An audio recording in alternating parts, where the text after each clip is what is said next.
What's shaking, AC? Okay, that is always my favorite intro. Thank you for that. What's shaken is I would love today to jump right into debriefing on the amazing, inspirational keynote that we got to hear at the Franchise Leadership and Development Conference by Jesse Iztler. You know, he's all about, he's on this mission. It seems to be on this mission to inspire people to take action and take risks and get the most out of life and optimize opportunity. And in hearing him, I'm like, oh my gosh, that's like what we're trying to do.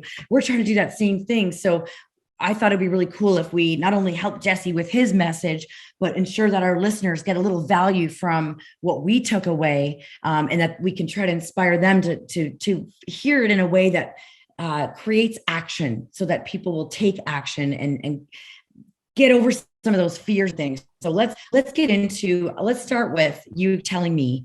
Well, actually, before we even get into that, it was kind of like hearing you on the stage, by the way. I just wanted to say, and I think a few people said that to you after that, it was like, was that Robert Bruski on the stage? Because you are very good at thinking big and just doing it and being ready to deal with the consequences. So first of all, shout out for that. But let's get into what is one of the key takeaways that stood out for you that is life-changing for you. Well, it's very serendipitous that you thought that it was like me on the stage, because I thought it was like you on the stage, because he was basically saying the same stuff that you're trying to spread with a lot of your mindset coaching and stuff.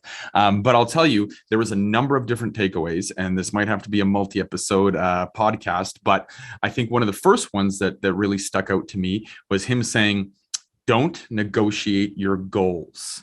Did you hear that one?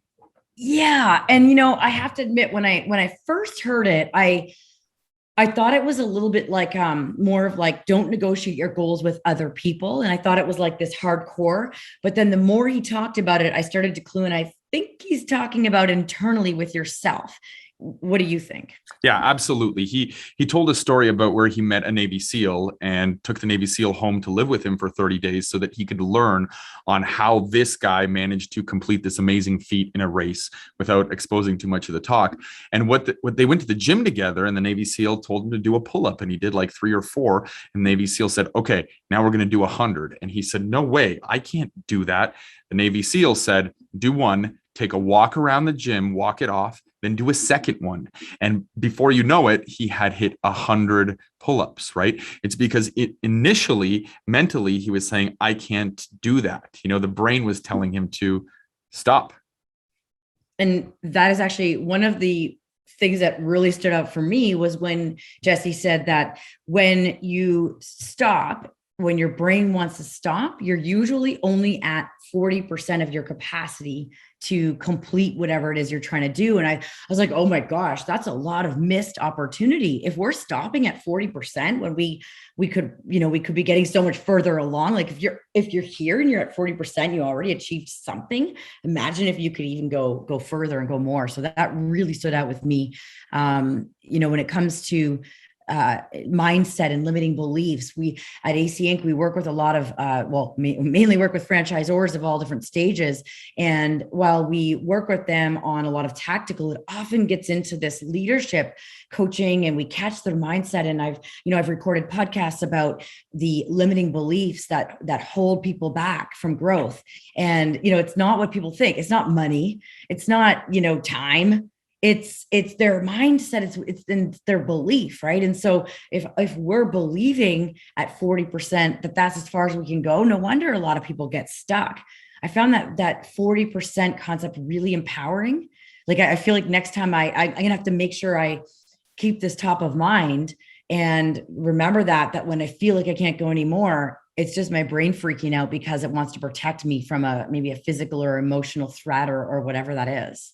Yeah, that theme that he was speaking about resonated through almost every one of his entrepreneurial journeys. When he wanted to be a rapper and nobody wanted to give him the time of day, he just picked up the phone and called and got into the studio and got a record deal. When he wanted to start a jet company, he didn't have 650, jets that cost millions and millions of dollars, but he just pushed his way into it until he found that with Warren Buffett, right? When he wanted to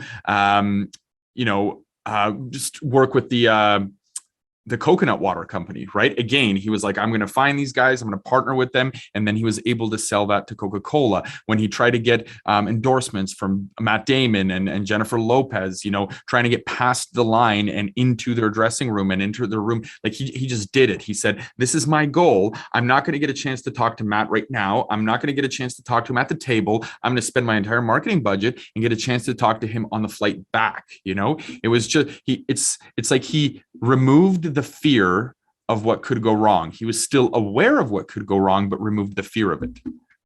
Yeah, it actually reminds me, I'm not in my office right now, but in my office, as you know, I've got a canvas of a picture of a fish with a shark fin on it. And the reason I have that, pardon me? A goldfish, a little goldfish, right? And the reason I have that is because we often feel like we're just this little goldfish, but you're not going to get anywhere if you just act like a little goldfish. And my dad actually really inspired that in me. He always had a line of think big, act big. When he first started M&M meat shops back in 1980, they did things to make themselves seem like they were further along than they were to create, I guess, credibility. And that's what Jesse, yes, I do own all these 650 jets or whatever. Yes, I do. I had to do that when I started AC Inc. And how many people kept telling me, you're not going to make any money working with emerging franchisors because emerging franchisors don't have any money. You're going to have to write operations manuals because people aren't going to pay for advising and coaching services. A lot of things, you're gonna have to do franchise sales, or you should do franchise sales because there's a lot more money in that. Well, guess what? We're sitting here now. We've got a team of, we're on the brink of 9 people who have joined on the mission, including people that are doing direct advising with emerging franchisors to help them with their growth.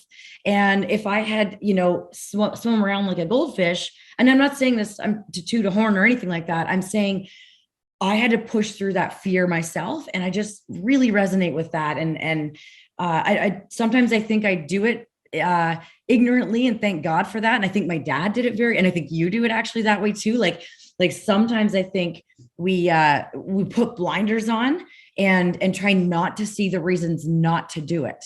We try to see why we can do attitude. That's again another core value of AC Inc. is everything is figure outable. We stole that line from Marie Forleo, but everything is figure outable. How can we do it? Not how can't we? Like stop thinking about why we can't. How can we? Why should we do this? Let's get to our goals that we're not going to negotiate. Yeah, and you can train that, right?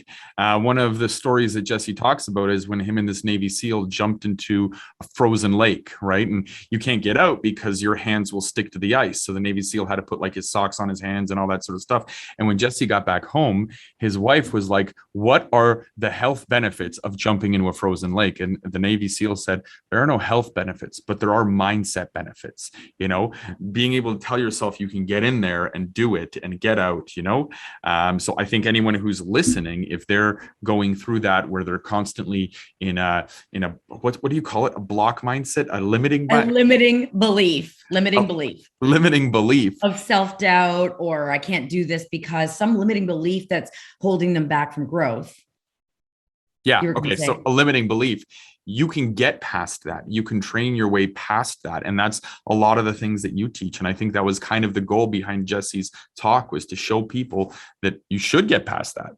Yeah, I think what happens is we get to the 40%, we come up with the reasons we can't do it, and then we talk ourselves into the safer option, and we miss out. We really miss out on a lot of opportunity. And I'm so right about the mindset. I actually recently started cold water swimming in the ocean in Victoria, which is like 10 degrees Celsius, which is, I don't know what the heck that is in Fahrenheit, but let me just tell you, it's really cold. And it is tough, but you feel like you're winning because you did it. How good is that for the brain? Do something hard. Like you got your kick or your fighting certification. Yeah. And you've won the poutine eating championship. Yeah. Those are great examples of pushing through. Although for you, the poutine was easy, right? Yeah. Let's wrap it up, AC. We're going to start another one. Here we go. Okay. Go be awesome.